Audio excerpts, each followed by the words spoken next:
வணக்கம். இலங்கை செய்திகளுடன் நான் ரோஷன். விரிவான செய்திகளுக்கு முன் தலைப்புச் செய்திகள்.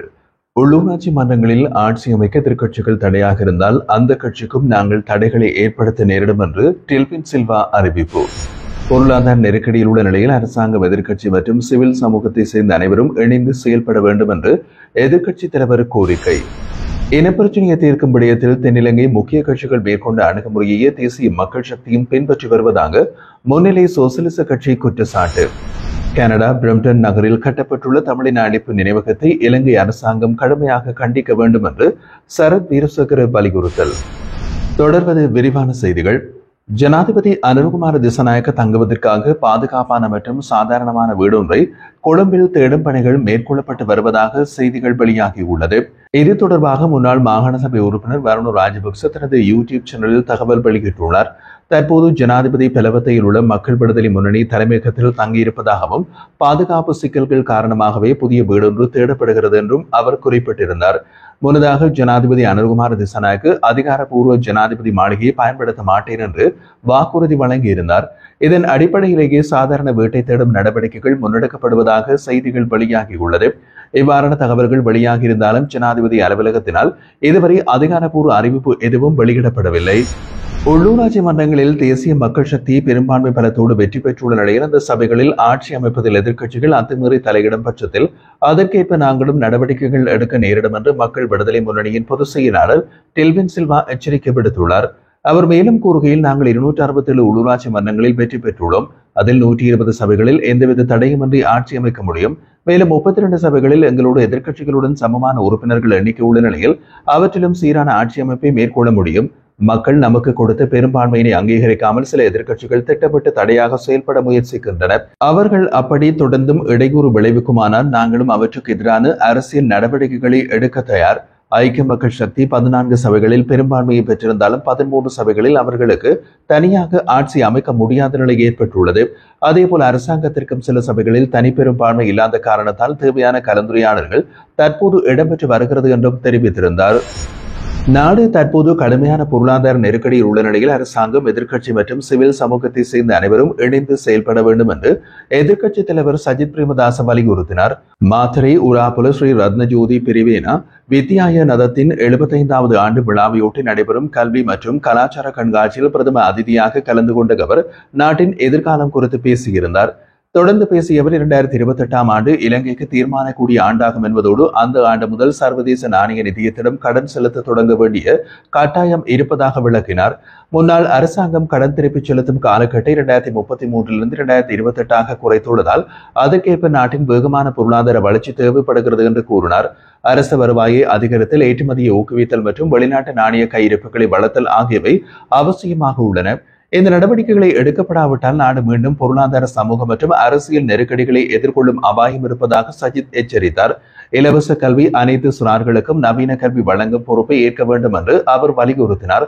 பின்லாந்து, தென்கொரியா, ஜப்பான், ஐரோப்பிய நாடுகள் மற்றும் அமெரிக்கா போன்ற முன்னேறிய நாடுகளின் கல்வி முறைகள் எடுத்துக்காட்டாக குறிப்பிட்ட அவர், நவீன உபகரணங்களுடன் கூடிய கல்வி தரம் நம் நாட்டிலும் நடைமுறைப்படுத்தப்பட வேண்டும்.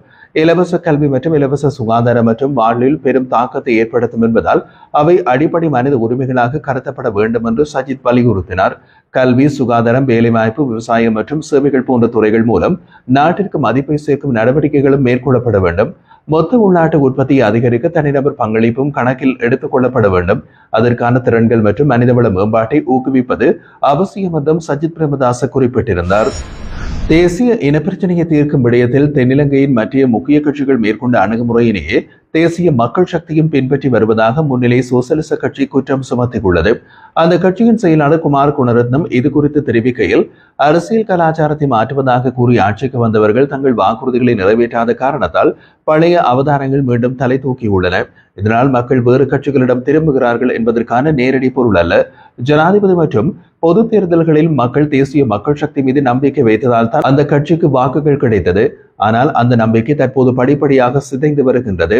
உள்ளூராட்சி சபை தேர்தலில் 267 சபைகள் வென்றுள்ள நிலையில் பெரும்பாலான இடங்களில் ஆட்சி அமைக்கும் தார்மீக உரிமை தேசிய மக்கள் சக்திக்கு உள்ளது. இந்த உரிமையை மற்ற கட்சிகள் கூட்டாக சதித்திட்டம் மூலம் மறுக்க முயற்சிக்க கூடாது. அதற்கு நாம் ஆதரவளிக்க மாட்டோம். தற்போதைய அரசியல் சூழலில் தேசிய மக்கள் சக்தி, ஐக்கிய மக்கள் சக்தி, ஐக்கிய தேசிய கட்சி மற்றும் ஸ்ரீலங்கா பொதுஜன பெரமுன ஆகியவை அனைத்தும் ஒரே மாதிரியான பொருளாதார மற்றும் அரசியல் வேலை திட்டங்களை பின்பற்றி வருகின்றன என்றும் குறிப்பிட்டார். இப்போது நாட்டில் உண்மையில் இரு அணிகள் உள்ளன. ஒன்று வலதுசாரி அணிகள், மற்றொன்று வலுவான இடதுசாரியாக நாங்கள் இருக்கின்றோம். தேசிய இனப்பிரச்சினை, ஐநா தலையீடு, சர்வதேச நாணய நிதியத்தின் கொள்கை மற்றும் பயங்கரவாத தடைச்சட்டம் போன்ற அனைத்து விடயங்களிலும் மேற்கண்ட கட்சிகள் ஒரே நிலைப்பாட்டில் உள்ளன என்றும் சுட்டிக்காட்டினார். கனடாவின் பிரம்டன் நகரில் கட்டப்பட்டுள்ள தமிழின அழைப்பு நினைவகத்தை இலங்கை அரசாங்கம் கடுமையாக கண்டிக்க வேண்டும் என்று ஸ்ரீலங்கா பொதுஜன பெரமுனவின் முன்னாள் பாராளுமன்ற உறுப்பினர் சரத் வீரசேகர குறிப்பிட்டுள்ளார். ஊடகங்களுக்கு கருத்து தெரிவித்த அவர் இவ்வாறான நினைவகங்கள் இலங்கையில் இனவாத மனோபாவங்களை தூண்டக்கூடியவை என்று கூறினார். புலிகள் அமைப்பின் தலைவர் அரசியல் நோக்கங்களை தொடரவே தமிழ் தேசிய கூட்டமைப்பு உருவாக்கப்பட்டது என்றும் அந்த அமைப்பு யுத்தம் முடிந்தவுடன் தடை செய்யப்படாமல் விடுவித்தது மஹிந்த ராஜபக்ச செய்த அரசியல் பிழை என்றும் விமர்சித்திருந்தார். யுத்தம் முடிந்த பின்னர் வட மற்றும் கிழக்கு மாகாண மக்கள் இயல்பு வாழ்வுக்கு திரும்பியிருந்த போதிலும் தமிழ் தேசிய கூட்டமைப்பு அரசியல் அதிகார பகிர்வு உள்ளிட்ட விஷயங்களை முன்வைத்து இனப்பிளவுகளை உருவாக்க முயன்றதாகவும் குற்றம் சாட்டினார். தமிழில் அணைப்பு, நினைவகம் போன்ற செயற்பாடுகள் நாட்டின் நிலங்களுக்கு இடையிலான பழைய பிரச்சனைகளை மீண்டும் எழுப்பக்கூடியவை என்று சுட்டிக்காட்டிய அவர், தற்போது வடக்கு மற்றும் கிழக்கில் பிரிவினவாத சிந்தனைகள் மீண்டும் தலை தூக்குவதை கவனிக்க முடிகிறது என்றார். தூர பகுதிகளுக்கு சேவைகளுக்கும் தனியார் மற்றும் அரசு பஸ்கள் எதிர்வரும் நாட்களில் விசேட சோதனை நடவடிக்கைகளுக்கு பதிலளிக்கப்பட உள்ளதாக போலீஸ் தலைமையகம் அறிவித்துள்ளது. போலீஸ் பிரிவுகளில் இதற்காக சிறப்பான இடங்கள் ஒதுக்கப்பட்டு அதிவேகமாக செல்லும் பஸ்கள் மற்றும் தரம் குறைந்த நிலையில் இயக்கப்படும் வாகனங்கள் மீது கட்டுப்பாடுகள் விதிக்கப்படும். இந்த வகையான தவறுகளுக்கு எதிராக கடுமையான சட்ட நடவடிக்கைகள் எடுக்கப்படும் என்றும் எச்சரிக்கப்பட்டுள்ளது. மேலும் வாகன விபத்துகள் அதிகம் நடைபெறும் பகுதிகள் மற்றும் விபத்துகள் ஏற்படும் அபாயகரமான இடங்களை அடையாளம் காணும் நடவடிக்கை விரைவில் மேற்கொள்ளும் வகையில் பதில் போலீஸ் மா அதிபர் சிரேஷ்ட அதிகாரிகளுக்கும் காவல் நிலைய பொறுப்பதிகாரிகளுக்கும் பணிபுரி விடுத்துள்ளார். இந்த நடவடிக்கைகளில் வீதி அபிவிருத்தி அதிகார சபையின் ஒத்துழைப்பு பெறப்படும் என்றும் இரவு நேரங்களில் இயங்கும் வாகனங்களை சோதனை செய்ய ஒவ்வொரு போலீஸ் பிரிவிலும் அதிகாரிகளை பயிற்சி பெற்று தயார் நிலையில் வைத்திருக்க உத்தரவு வழங்கப்பட்டுள்ளது என்றும் சிரேஷ்ட காவல்துறை அதிகாரி ஒருவர் குறிப்பிட்டுள்ளார்.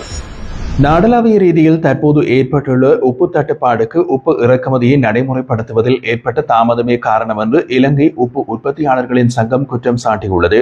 இந்த ஆண்டு மார்ச் 26ஆம் தேதி 30,000 மெட்ரிக் டன் உப்பை இறக்குமதி செய்வதற்கான திட்டத்திற்கு அமைச்சரவை அனுமதி வழங்கியிருந்தது. ஆனால் இன்று வரை அந்த உப்பு இலங்கைக்கு இறக்குமதி செய்யப்படவில்லை. இது தொடர்பாக சங்க தலைவர் கனக அமரசிங்க கூறுகையில், இறக்குமதி செய்யப்பட்ட உப்பு வந்தவுடன் சந்தையில் காணப்படும் பற்றாக்குறை முடிவுக்கு வரும். ஆனால் திட்டமிட்டபடி ஏப்ரல் இறுதிக்குள் உப்பு வரும் என்று எதிர்பார்த்தாலும் அது நடக்கவில்லை. மேலும் தற்போது நிலவும் வறண்ட வானிலை காரணமாக உள்ளூர் உப்பு உற்பத்தியும் குறைந்திருப்பது இந்த தட்டுப்பாட்டை மேலும் தீவிரமாக்கியுள்ளதாக குறிப்பிட்டிருந்தார். இதேவேளை உப்பு விலை அதிகரித்ததால் மோர் மிளகாய், ஊறுகாய், உப்பு கருவாடு போன்ற உப உணவுப் பொருட்களை பதப்படுத்த முடியாத நிலை உருவாகியுள்ளது என்று பதனீட்டாளர்கள் கவலை தெரிவித்துள்ளனர். இந்த பிரச்சினை கடந்த நவம்பர் மாதத்திலிருந்து நீடித்திருப்பதாகவும் அவர்கள் குறிப்பிடுகின்றனர்.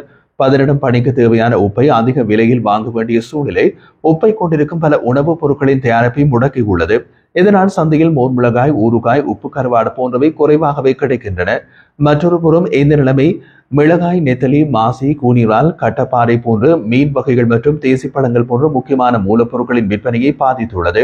இதனால் விவசாயிகளும் மீனவர்களும் பொருட்களை விற்க முடியாமல் நஷ்டத்தினை எதிர்நோக்குகின்றனர். சில பகுதிகளில் 1 கிலோ மிளகாய் 100 ரூபாவுக்கு கூட கிடைக்காத நிலை ஏற்பட்டுள்ளதுடன் மீனவர்கள் சில நேரங்களில் பிடித்த மீன்களை கூட விற்க முடியாமல் குப்பையில் வீச வேண்டிய சூழ்நிலை உருவாகியுள்ளது என்றும் கவலை தெரிவிக்கின்றனர்.